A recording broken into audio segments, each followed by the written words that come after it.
Question word, kalimat tanya, by Miss Asfia Nurlaili. Oke, hari ini kita belajar tentang kalimat tanya. Sebelumnya kita pernah belajar ini pada saat kita mempelajari simple present tense, yang ada kalimat positif, kalimat negatif, dan kalimat tanya. Nah, ini kalimat tanya lebih beragam, karena menggunakan kata tanya seperti what, where, when, why, which, whose, who, whom, and how. Jadi ada 8 W plus 1 H. Yang pertama, kita akan belajar tentang komponen kalimat tanya dalam bahasa Inggris. Nah, kalau dalam bahasa Inggris, kalau kita ingin menanyakan sesuatu, itu ada susunannya dan urutannya. Jadi tidak boleh terbalik-balik ataupun salah ya. Jadi di sini susunannya sudah disingkat menjadi QASM, yaitu yang pertama question word. Question word itu yang tadi 8W plus 1H plus auxiliary. Auxiliary nanti akan dijelaskan di selanjutnya, plus subject. Subject yang nama orang, nama tempat, nama hewan, ayu, ide, hisi, plus main verb. Main verb itu kata kerja seperti berbicara, makan, dan lain-lain. Komponen yang kita bahas pertama yaitu question word atau kata tanya. Nah, dalam bahasa Inggris ada 8W plus 1H. Di sini kita membahas 4 dulu. Yang pertama, what. Artinya apa atau apakah. Nah, contohnya di sini ada what is the title of the song. Title itu judul, song itu lagu. Jadi, apakah judul lagu tersebut? Yang kedua, where. Where itu di mana, kemana, atau dari mana. Contohnya, where is your house? House itu rumah. Your house itu rumahmu. Jadi, di mana rumahmu? Yang ketiga, when. Kapan. Contohnya, when is your birthday? Birthday itu ulang tahun. Jadi, when is your birthday artinya kapan ulang tahunmu. Dan yang keempat, why, mengapa. Ini untuk menanyakan alasan dan biasanya dijawab dengan kata because atau karena. Contohnya, why do you love me? Mengapa kamu mencintaiku? Jawabannya bisa because you are beautiful, because you are kind. Oke, selanjutnya question word nomor 5 sampai 9. Yang pertama itu which. Which itu artinya yang mana? Contohnya misalnya di suatu keramaian, terus kalian bingung ibunya teman kalian tuh yang mana, terus kalian tanya ke teman kalian, which one is your mother? Yang mana sih ibumu? Gitu. Kemudian yang nomor 6, whose. Whose itu artinya milik siapa. Misalnya kalian menemukan handphone di atas meja, kalian tanya, whose phone is this? Ponsel siapakah ini? Ini ponsel siapa? Gitu. Kemudian nomor 7, who. Who artinya siapa atau siapakah. Misalnya kalian penasaran dengan wanita di seberang jalan, kalian bisa nanya, who is that girl? Siapakah wanita itu? Siapakah gadis itu? Kemudian whom. Whom artinya dengan siapa. Contohnya, whom is she talk to? Whom is she talking to? Talk itu artinya berbicara. Jadi dengan siapa dia berbicara. Kemudian how. How ini bisa menanyakan bermacam-macam ya, kayak usia, jarak, kabar, dan lain-lain. Contohnya, how old are you? Berapa umurmu? Kemudian, how many books do you have? Ini untuk menanyakan jumlah, itu pakai how many. How many books? Berapakah jumlah bukumu? Kemudian yang ketiga, how much milk? How much ini juga untuk menanyakan jumlah. Berapakah banyak susu yang kamu tuangkan? Kemudian yang keempat, how far? How far ini untuk menanyakan jarak. Berapa jauhkah Surabaya ke Jakarta? Jadi kalian menanyakan jarak misalnya 3 kilometers or dan lain-lain. Mungkin bisa juga how long. How long itu seberapa lama. Auxiliary verbs atau kata kerja bantu. Mungkin kalian baru saja dengar. Nah, auxiliary verbs ini kata kerja bantu yang bertugas menghubungkan question word dengan kata-kata selanjutnya. Jadi letaknya setelah question word. Ada 2 jenis auxiliary word. Yang pertama yaitu to be dan yang kedua yaitu model. To be contohnya am, is, are. Model contohnya must, should, will. Must itu artinya harus, should seharusnya, will itu akan. Silahkan dibaca dan dipahami. Kalau perlu dihafalkan. Kemudian setelah auxiliary verb tadi, itu kemudian dikasih subjek. Subjek seperti yang sudah saya ajarkan ya. Ada nama orang, nama tempat, nama benda, terus juga bisa pakai pronounnya Ayu, Dewi, Siti. Ya, bisa kalian baca sendiri. Nah, kemudian setelah subjek biasanya ada main verb.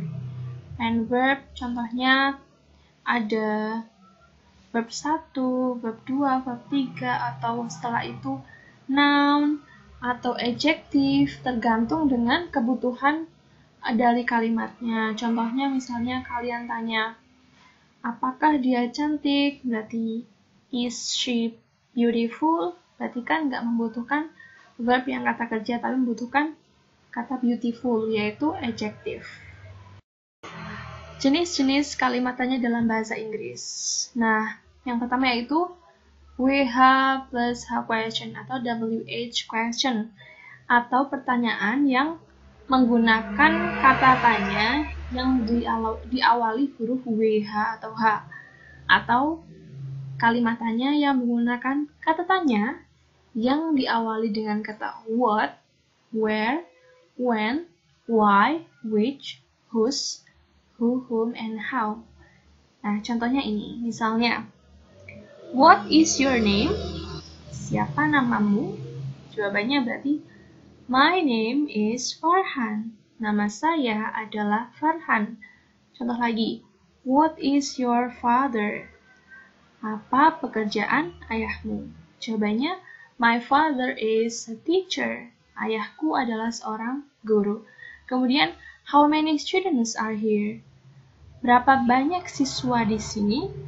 There are 38 students here.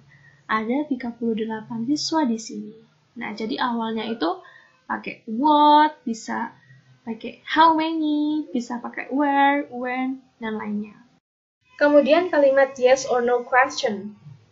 Nah, yaitu kalimat tanya yang jawabannya yes or no, iya atau tidak. Bisa diawali dengan auxiliary verb atau to be. Auxiliary verb terdiri dari to be atau modal. Contohnya, is Susie a student? Apakah Susie seorang siswa? Kalau iya berarti yes, she is. Kalau tidak, no, she is not. Kemudian yang kedua, apakah kamu belajar bahasa Inggris setiap hari? Do you study English every day? Kalau iya berarti yes, I do. Kalau tidak, no, I don't. Kemudian yang ketiga, can you speak English? Bisakah kamu bicara bahasa Inggris? Kalau iya berarti yes, I do. Yes, I can. Kalau tidak berarti no, I can't. Yang terakhir, are you ready to have final exam? Apakah kamu siap mengikuti ujian akhir semester? Kalau iya, yes, I am. Kalau no, no, I am not. Yang pertama, kita belajar cara membuat kalimat tanya yes or no question, atau kalimat tanya yang jawabannya iya atau tidak. Nah, rumusnya yaitu contoh yang pertama, rumusnya menggunakan to be. To be itu ada am, is, are, was, were. Kalau past tense kita belajar yang present tense dulu ya. Jadi am, is, are. Plus subject, plus noun, or adjective, or adverb. Jadi di sini rumusnya seperti kalian membuat kalimat tanya dalam simple present tense. Contohnya, misalnya kalian ingin menanyakan apakah Zulfa cantik. Dan di sini cantik itu adjective, berarti jelas menggunakan to be. Nah, to be-nya berarti ditaruh di depan. Zulfa itu singular, to be-nya apa? Am, is, atau are? Berarti is. Berarti is Zulfa beautiful? Nah, kemudian yang kedua. Kedua ini pakai do atau does. Seperti di simple present tense, kalau pakai do atau does berarti menggunakan verb. Verb itu kata kerja. Contohnya, di sini apakah Sinta tahu tasku? Tahu di sini itu masuk ke kata kerja. Berarti Sinta itu jelas pakai does. Berarti does Sinta know my bag? Apakah Sinta tahu tasku? Yang ketiga, can atau could. Ini artinya dapatkah atau bisakah. Nah, Contohnya, dapatkah kamu membantuku? Can you help me? Nah, yang keempat, will. Will artinya akankah atau maukah. Contohnya, will you come to my house tomorrow? Maukah kamu datang ke rumahku besok? Selanjutnya, kita belajar cara membuat WH question atau kalimat tanya yang menggunakan kata what, where, when, why, which, whose, who, whom, and how. Nah, rumusnya ada question word plus auxiliary plus subject plus main verb. Nah, rumus ini bisa dikembangkan menjadi contohnya nomor 1, yaitu question word plus to be plus subject plus noun or adjective or adverb. Nah, di sini berarti question word dulu. Kalian pilih question word yang akan kalian gunakan. Misalnya di sini, apa hobi kamu? Berarti question word-nya itu apa? Bahasa Inggrisnya what. Nah, di sini kita lihat lagi hobi. Hobi itu kan bukan kata kerja. Jadi di sini perlu to be. Hobi itu singular karena nggak ada es-nya atau s, berarti hobinya singular, berarti pakai is. Hobi kamu berarti kepemilikan, hobimu berarti your hobby, jadinya what is your hobby? Oke, nomor 2. Yang pertama itu question word. Question word plus do or does plus subject plus noun or adjective or adverb. Contohnya di sini, misalnya kalian ingin menggunakan atau ingin menanyakan di mana kamu tinggal. Berarti menggunakan di mana. Di mana itu question word, bahasa Inggrisnya where. Where. Kamu. Kamu itu berarti you kan. Nah, di sini ada tinggal. Tinggal itu kata kerja. Kata kerja, kalau sudah ada kata kerjanya, berarti tidak perlu ada to be. Berarti menggunakan do atau does. Kalau dilihat, subjek you itu pakai do atau does. Berarti pakai do. Berarti where do you live? Nomor 3, berapa banyak buku yang kamu punya? Berapa banyak bisa pakai how many atau how much?